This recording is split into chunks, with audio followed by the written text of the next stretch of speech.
Hello, I'm Constance Butel. I've been involved in distance education and online learning for over 20 years. You know, we now get to move from the standard model of classroom instruction, of a knowledgeable instructor with text, readings, assignments, and learners who take notes or not, and ask questions or not, to both an in-class and online learning platform that uses the dynamic possibilities of information and communication technologies. Traditionally, the online teaching and learning model is text-dominated, aka correspondence courses, and we propose using the best in technologies to enrich the learning and teaching experience. We have a lot of presentation materials available to us, but we can add tremendous excitement by adding voice, graphics, video, and links and other sources.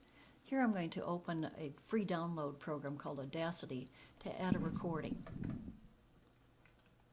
I'm ready to record my lecture now.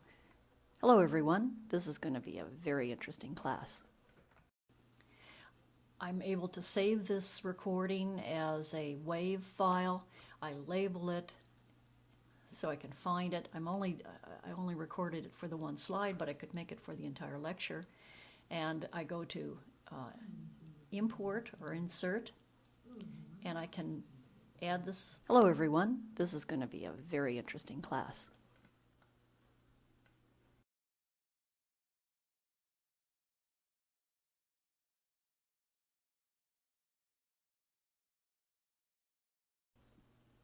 Test, test. It's time to re-record and update and refresh this lesson. And then I follow the same process. Create the new file, save it, and I can do it again for just one slide if I take out a slide or put in a new slide, or for the entire lecture if I want to do it that way. It's as simple as recording and adding it, and away we go. It's time to re-record and update and refresh this lesson. We can save our presentations in many ways. We can save it as a Quicktime Movie, as a HTML, as a PowerPoint show.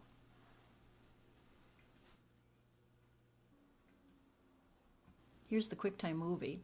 If you have to make a presentation and they don't have they have a DVD player but nothing else in an LCD, you could do it this way.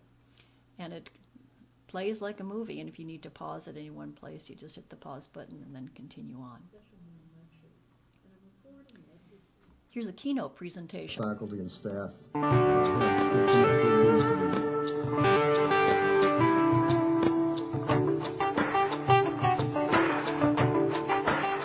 George Washington University is located in Washington, D.C.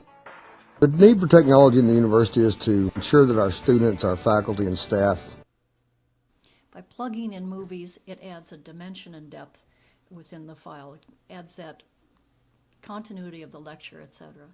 In Keynote, you can easily export it as a QuickTime movie, a PowerPoint, a PDF file, an iPod movie, so that our students have all sorts of portability. You can also make a presentation by using a Word document or creating a PDF file and just using that free download program, Audacity, to add your voice to whatever material you're using. This is also available for our students in order to do that.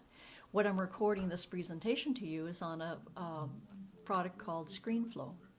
Look, here's where a learner, Eric Berndt, is adding his audio. My name is to his Eric Berndt, presentation. and this is my career portfolio for the ITM 191 Capstone Seminar for the summer term of 2008.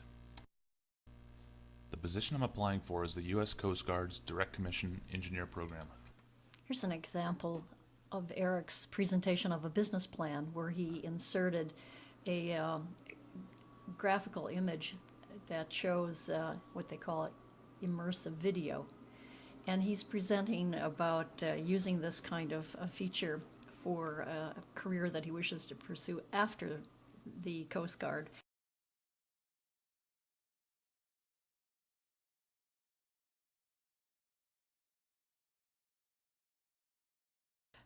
Here, Greg Thompson takes us through the IT servers and the infrastructure at Union Institute University.